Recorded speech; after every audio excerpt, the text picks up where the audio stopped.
بتائیں گے ہم کرتے ہیں. دیکھیے ہر فعل کا کوئی فاعل ہوتا ہے, ہر منسوخ کا کوئی ناسخ ہوتا ہے.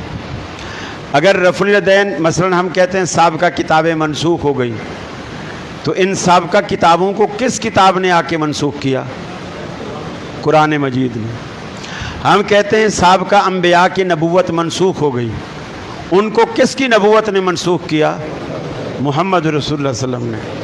اب یہ تو رفع الیدین نہ کرنے والے بھی مانتے ہیں کہ جی پہلے کرتے تھے, ہم بھی کہتے ہیں کرتے تھے, وہ بھی کہتے ہیں پہلے کرتے تھے, پھر یہ کہتے ہیں کہ وہ منسوخ ہو گئی. اب کس نے منسوخ کیا وہ حکم دکھاؤ, وہ حکم دکھاؤ کہ جی یہ حکم ہے جس سے رفع الیدین منسوخ ہو گئی ہے اور اللہ کے رسول نے منسوخ کیا ہے. اور دوسری بات یہ عقل کے بھی خلاف ہے کہ ایک کام کو اللہ کے رسول کرتے ہوں, پہلے ایک کام کرتے ہوں, پھر اسی اپنے کام کو اس طرح منع کریں کہ تمہیں کیا ہو گیا, تم گھوڑوں کی دموں کی طرح دمیں ہی لاتے ہو. صحابہ نہیں سوچیں گے کہ یار کل تو اللہ کے رسول خود کر رہے تھے اور آج کہہ رہے ہیں یہ گھوڑے کی دم ہلا رہے ہو تم, ہم نے تو آپ کو دیکھ کر شروع کی ہے, آپ کو دیکھ کر.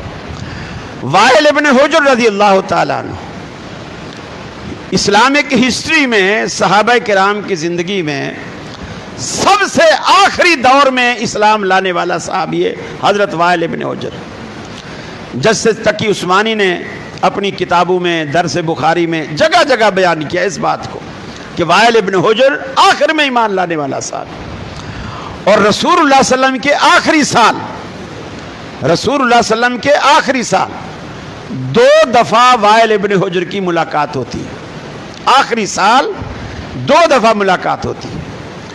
ایک دفعہ ایسے موسم میں جیسے موسم میں آج ہم یہاں پسینہ پسینہ ہو رہے ہیں, اور ایک ایسے موسم میں کہ سردیاں تھیں اور اللہ کے رسول نے اپنے اوپر ایک چادر, شال جسے آپ کہہ لیں, سردی سے بچنے کے لیے وہ آپ نے اوڑھ رکھی تھی.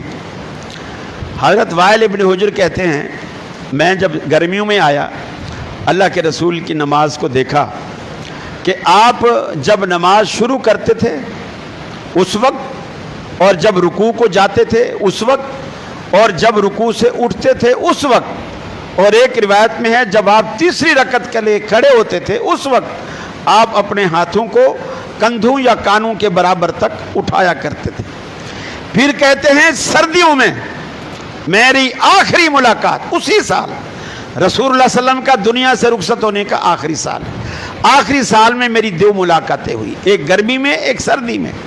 جب میں سردیوں میں آیا تو سردیوں میں رسول اللہ صلی اللہ علیہ وسلم نے اپنے اوپر شال اوڑھ رکھی تھی, لیکن جب آپ رفع الیدین کرتے میں نے خاص طور پر دیکھا آپ اپنے ہاتھوں کو شال سے باہر نکالتے, ہاتھوں کو شال سے باہر نکالتے اور کندھوں تک لے جاتے, اور پھر رفع الیدین کرنے کے بعد واپس اندر لے جا کر ہاتھوں کو باندھ لیتے. گویا اللہ کے رسول نے سردیوں میں سردی کے باوجود رفع الیدین کپڑے کے اندر چھپا کے نہیں کی, دکھا کے کی, تاکہ میری امت کو پتہ چلے کہ موسم چاہے سردی کا ہو یا گرمی کا ہو, یہ میری ایسی محبوب سنت ہے جسے میں سردیوں میں بھی نہیں چھوڑتا اور گرمیوں میں بھی نہیں چھوڑتا. آخری دور کا صحابی اللہ کے رسول کی نماز میں رفع الیدین کو بیان کرتا ہے. منسوخ کب ہوئی اور کس نے کی, کب ہوئی اور کس نے کی. ایک روایت تو حدیث کے ذخیرے میں یہ الفاظ دکھا دو اللہ کے رسول نے کہا ہو آج کے بعد رفع الیدین نہیں کرنا, یا آج کے بعد رفع الیدین منسوخ ہے. کوئی ایک لفظ تو منسوخی کا لفظ تو حدیث میں دکھاؤ نا, کچھ تو کرو. تو یہ دعویٰ دیکھو, دعویٰ تو یوسف کے بھائیوں نے بھی کہا تھا کہ یوسف کو بھیڑیا کہا گیا ہے, کہا تھا نا, لیکن آج تک اس کا وہ ثبوت دے سکے ہیں کہ یوسف کو بھیڑیا کہا گیا تھا. اللہ نے بادشاہ بنا کے واپس ملوایا اپنے باپ یعقوب علیہ السلام سے, اور پھر ثبوت بھی دے رہے ہیں, دعویٰ بھی ہے کہ یوسف کو بھیڑیا کھا گیا ہے, ثبوت بھی دے رہے ہیں. ثبوت کیا دے رہے ہیں؟ یوسف کے کرتے پہ خون لگا کے باپ کو دکھا رہے ہیں, اور یہ قرآن کہتا ہے.